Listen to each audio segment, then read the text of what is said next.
बिस्मिल्लाहिर्रहमानिर्रहीम। अस्सलाम वालेकुम। आज हम टॉपिक नंबर 65 को डिस्कस करेंगे, एलिमेंट्री फंक्शंस। अब इससे पहले हमने जो है वो कई टेस्ट को रीड आउट किया है कि हम किसी भी टेस्ट की कोई भी मेथड में कन्वर्जेंस चेक करनी हो किसी भी क्वेश्चन के अंदर, तो हम डिफरेंट टेस्ट को जो है वो यूज़ करते हैं।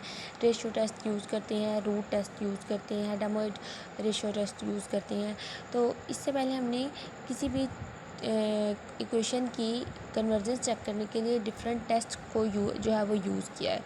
इसी तरह अब हम एलिमेंट्री फंक्शंस के अंदर डिफरेंट कॉम्प्लेक्स फंक्शंस को रीड आउट करेंगे। कॉम्प्लेक्स फंक्शन मीन के कॉम्प्लेक्स एक्सपोनेंशियल को डिस्कस करेंगे, कॉम्प्लेक्स लॉगरिथम को डिस्कस करेंगे, कॉम्प्लेक्स कंपोनेंट्स, ट्रिग्नोमेट्रिक फंक्शंस को डिस्कस करेंगे। अब हम एलिमेंट्री फंक्शंस को स्टार्ट करते हैं। अब हम we want to define complex version of elementary function such as sin x, cos x, log x, tan x। हम ये सारे जो है वो कॉम्प्लेक्स वर्जन में डिस्कस करेंगे। sin x, cos x जो है वो हमारे पास ट्रिग्नोमेट्रिक फंक्शन हो गया, log x हमारे पास लॉगरिथमिक फंक्शन हो गया, एंड e की पावर x जो है वो हमारे पास एक्सपोनेंशियल फंक्शन हो गया। ये हमने तीनों फंक्शन जो है वो एलिमेंट्री फंक्शन में डिस्कस करने हैं।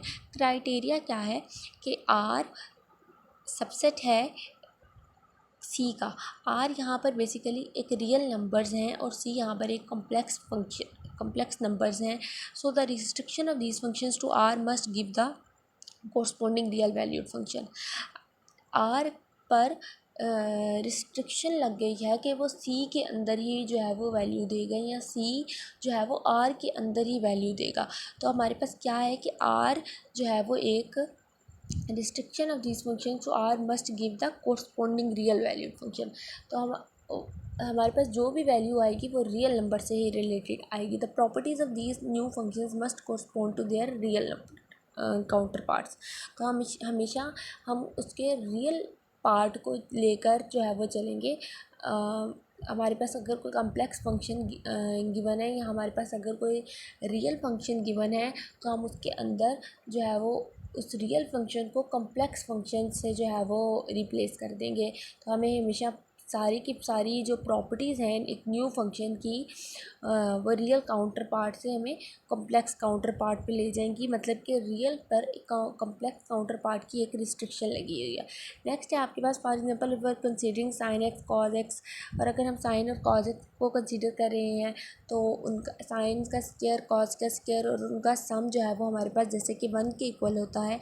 And similarly the derivative of exponential function should be equal to itself, और उनके डेरिवेटिव जो है वो हमें एक इटसेल्फ हमें उसका डेरिवेटिव मिल जाता है। So these are the properties that we expect our newly constructed complex variant.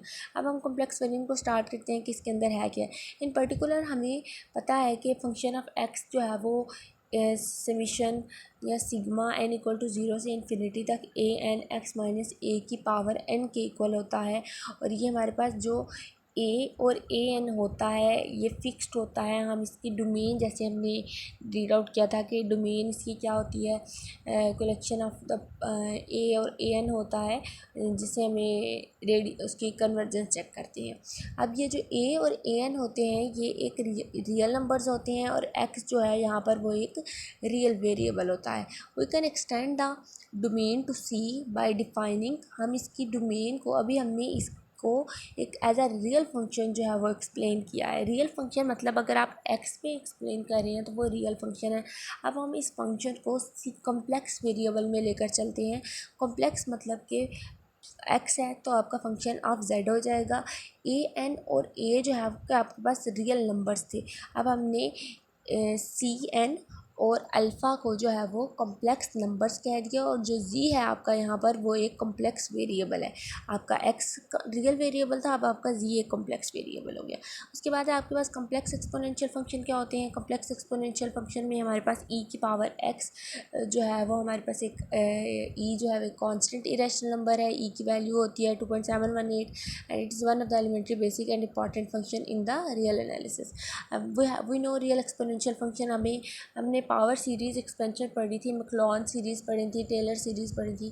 तो हम ई की पावर एक्स की पावर सीरीज़ एक्सपेंशन क्या होती है, 1/n factorial x power n, और n जो है वो आपका 0 से इन्फिनिटी तक होता है। ये हमने रियल एक्सपोनेंशियल फंक्शन में, रियल मतलब कि x की वैल्यू में हमने इसको कंसीडर किया।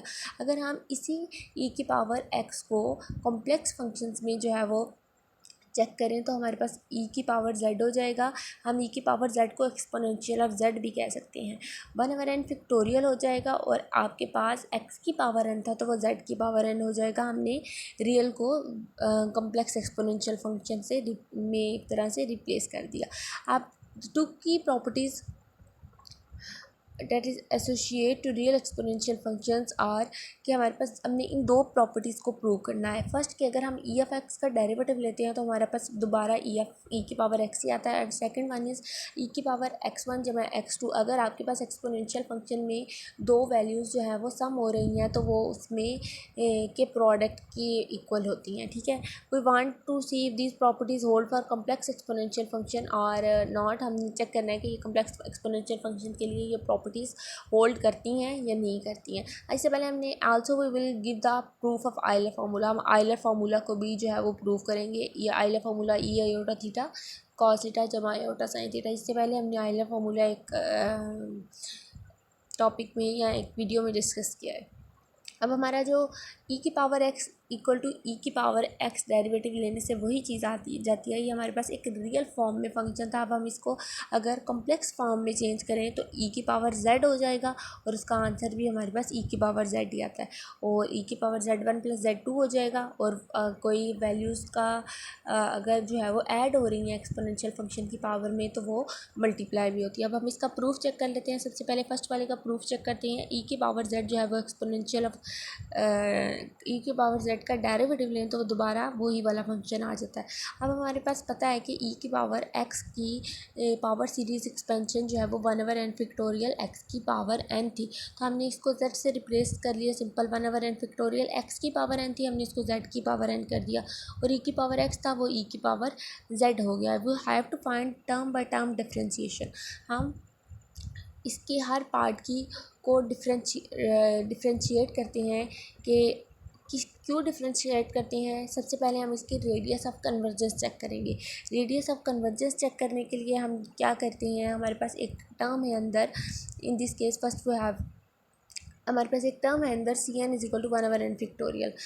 एन 1/n फैक्टोरियल है। आप 1/n फैक्टोरियल के ऊपर आप इसके ऊपर रूट टेस्ट या रेशो टेस्ट लगा के इसकी कन्वर्जेंस चेक करते हैं। तो हम इसके ऊपर रेशो टेस्ट लगाते हैं। रेशो टेस्ट क्या था, limit n approaches to infinity Cn + 1 over Cn, और हमारे पास 1/n फैक्टोरियल है। Cn + 1 क्या हो जाएगा, n जो है 1 + 1 से रिप्लेस कर लेंगे, 1/n + 1 फैक्टोरियल हो जाएगा, डिवाइडेड बाय Cn है, तो मतलब Cn जो है वो इटसेल्फ ये वैल्यू अगेन इधर आ जाएगी 1/n factorial. n + 1 factorial, n factorial ऊपर चला जाएगा, n + 1 फैक्टोरियल नीचे चला आएगा, नीचे आ जाएगा, एंड n फैक्टोरियल अगर n + 1 फैक्टोरियल हो गया है। अब हम नीचे वाली की n + 1 फैक्टोरियल को ओपन करते हैं। किस तरह से ओपन करते हैं, n + 1 × n फैक्टोरियल लिखते हैं। n फैक्टोरियल से कैंसिल हो जाएगा, 1/n + 1 रह गया। n कॉमन ले लेते हैं, नीचे से n कॉमन ले लेंगे, 1/n × 1 + 1/n हो जाएगा, और 1 + 1/n 1 + 1 लिमिट पुट करेंगे, 1 + 1/∞ हो जाएगा, और 1 + 1/∞ 0 हो जाएगा, और आपके पास जो टर्म बच गई वो सिर्फ बच गई 1/n। और अगेन लिमिट पुट करेंगे तो 1/∞ आपके पास जो वैल्यू आएगी आंसर बनेगा, या आप इसके ऊपर ही सिर्फ वैल्यू पुट कर देते हैं। अगर हम n कॉमन नहीं लिए, इन्फिनिटी + 1 कर दें तो हमारे पास जो इन्फिनिटी + 1 0 के इक्वल हो जाएगा, और 1/0 जो है वो हमारे पास इन्फिनिटी के इक्वल होता है। ये हमने इसकी रेडियस ऑफ कन्वर्जेंस चेक की कि हमारे पास आंसर जो है वो इन्फिनिटी आ रहा है। हैंस एक्सपोनेंशियल ऑफ z जो है वो has infinite radius of convergence. हमारे पास आंसर इन्फिनिटी आया तो हमने कहा कि इसके रेडियस ऑफ कन्वर्जेंस क्या है, इनफाइनाइट है। सिमिलरली हम इसका को डिफ्रेंशिएट कर लेते हैं। अब यही कहा था कि we have to find term by term differentiation. हम इसकी डिफ्रेंशिएशन करना चाह रहे हैं। अब हमने चेक कर लिया कि रेडियस ऑफ कन्वर्जेंस उसकी इनफाइनाइट आ रही है। अब हम इसको डिफ्रेंशिएट करेंगे। ई की पावर z है, ई की पावर z जो है वो first time as it is आ जाएगा। देन ई की पावर जेड का जब हम डिफ्रेंशिएट करेंगे, ई की पावर जेड हमारे पास इक्वल था 1/n फैक्टोरियल जेड की पावर n के। 1/n फैक्टोरियल कांस्टेंट है, एज इट इज़ आ गया। जेड की पावर n का जब हम डिफ्रेंशिएट करेंगे, डेरिवेटिव लेंगे, तो n जेड n की पावर में n-1 आ जाएगा जेड की पावर में। ये हमारे पास डेरिवेटिव होता है ई की पावर। जैसे हम कैलकुलस पे पढ़ते हैं x की पावर n का डेरिवेटिव होता है n x की पावर में n-1। इसी तरह z की पावर n का डेरिवेटिव होगा n जो है वो ऊपर जो है वो नीचे आ जाएगा n, और z की पावर में n-1 हो जाएगा। और 1/n-1 फैक्टोरियल, अब हम n फैक्टोरियल को ओपन कर लेते हैं। n फैक्टोरियल को ओपन करेंगे, n इंटू n-1 फैक्टोरियल हो जाएगा। अगेन n, ये वाला n इस n से कैंसिल हो जाएगा और हमारे पास नीचे सिर्फ 1/n-1 आ गया और zn-1 आ गया। Then are changing the index we get 1/n factorial z की पावर n जो है वो हमारे पास e की पावर z के इक्वल है। Has the first property of our complex variant proved, कि हम अगर हमने इसको रियल से कम्प्लेक्स में भी लेकर आए हैं, तब भी हमारे पास फंक्शन जो है वो e की पावर z ही रहा है। हमारी फंक्शन जो पहली प्रॉपर्टी जो है वो प्रूव होगी। अब हम नेक्स्ट पे चलते हैं। किस तरह से प्रूव हो गई है? हमारे पास फंक्शन था 1/n फैक्टोरियल z की पावर n, हमारे पास फंक्शन आ गया 1/n-1 फैक्टोरियल z की पावर में n-1। वैल्यू जो है वो डेरिवेटिव लेने से रिड्यूस हो गई एक तरह से, और हम कहेंगे कि हमारा फंक्शन जो है वो अगेन e की पावर z ही इस तरह से आ जाता है। अब हमने प्रूव करना है कि अगर हमारे पास एक्सपोनेंशियल फंक्शन की पावर में दो वैल्यूज़ जो हैं वो ऐड हो रही हैं, तो वो मल्टीप्लाई हो रही होती है। इससे पहले हमने एक प्रोडक्ट रूल पढ़ा था। प्रोडक्ट रूल में क्या होता है, पहले का फर्स्ट का डेरिवेटिव लेते हैं, सेकंड एज इट इज़ रहता है, सेकंड का डेरिवेटिव लेते हैं, फर्स्ट एज इट इज़ रहता है। टू प्रूव, हमने इस चीज़ को अगर प्रूव करना है एक्सपोनेंशियल फंक्शन की पावर्स को, तो हम prove define g of z. हम जी ऑफ जेड डिफाइन करेंगे। हम एक फंक्शन ले लेते हैं जी ऑफ जेड, और अब उस फंक्शन में हमने क्या ले लिया, ई की पावर जेड और ई की पावर में जीटा माइनस जेड। अगर हम इसके ऊपर प्रोडक्ट रूल लगाते हैं तो ई की पावर जेड का डेरिवेटिव लेंगे, अगेन ई की पावर जेड आ जाएगा, और फर्स्ट फंक्शन का derivative second as it is, तो ई की पावर जेड जो डेरिवेटिव ई की पावर जेड ही आ गया, ई की power z minus z as it is आ गया, प्लस ई की पावर जेड और ई की power z zeta minus z का अब हमने डेरिवेटिव लेना है। तो ई की पावर जीटा माइनस जेड जो है वो जब डेरिवेटिव लेंगे तो first time as it is आ जाएगा, एंड इसकी इनर टर्म पावर का जब डेरिवेटिव लेंगे तो जीटा माइनस जेड का डेरिवेटिव जीटा जो है वो ज़ीरो हो जाएगा, और माइनस जेड का डेरिवेटिव जो है वो -1 आ जाएगा। तो इसलिए हमारे पास ई की power z as it is, तो माइनस ई की पावर जीटा माइनस जेड हो गया। ये मैं आपको बता देती हूँ कि ये किस तरह। ओके जी, ये हमने डेरिवेटिव ले लिया है। जी की पावर जी ऑफ जेड जो है वो ई की पावर जेड ई की पावर जीटा माइनस जेड के इक्वल था, तो हम प्रोडक्ट रूल लगाएंगे। फर्स्ट का डेरिवेटिव, फर्स्ट जो है वो हमने फंक्शन ले लिया ई की पावर जेड, सेकंड फंक्शन ले लिया ई की power zeta minus Z. First function का डेरिवेटिव लेंगे, सेकंड एज इट इज़ आएगा। फर्स्ट का डेरिवेटिव लिया ई की पावर जेड लिखा, derivative D by D Z लिखा।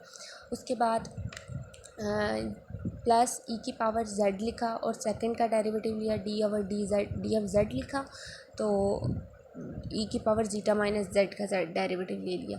जब हमने ई की पावर जेड का डेरिवेटिव लिया, ई ऑफ जेड ऐसे ही आ गया, ई की पावर जीटा माइनस जेड जो है वो साथ ऐसे ही लिखना था। फर्स्ट का डेरिवेटिव लें, सेकंड एज इट इज़ आता है, सेकंड का डेरिवेटिव लें, फर्स्ट एज इट इज़ आता है। अब सेकंड का डेरिवेटिव लेना है, ई की power z as it is आ गया, ई की पावर जीटा माइनस जेड का डेरिवेटिव लेना है, तो ई की पावर जीटा माइनस जेड एक दफ़ा एज इट इज़ आ गया, फिर ऊपर वाली टर्म का दोबारा से डेरिवेटिव लेंगे जीटा माइनस जेड का, तो जीटा जो है वो ज़ीरो हो जाएगा, और माइनस जेड का जो है वो डेरिवेटिव -1 आ जाएगा। तो हमारे पास आंसर जो है वो माइनस ई की पावर जीटा माइनस जेड आ गया। यहाँ पर मेरे से डी बाई डी एक्स लिखा गया, यहाँ पर आप डी बाई डी जेड कर लें थर्ड लाइन में।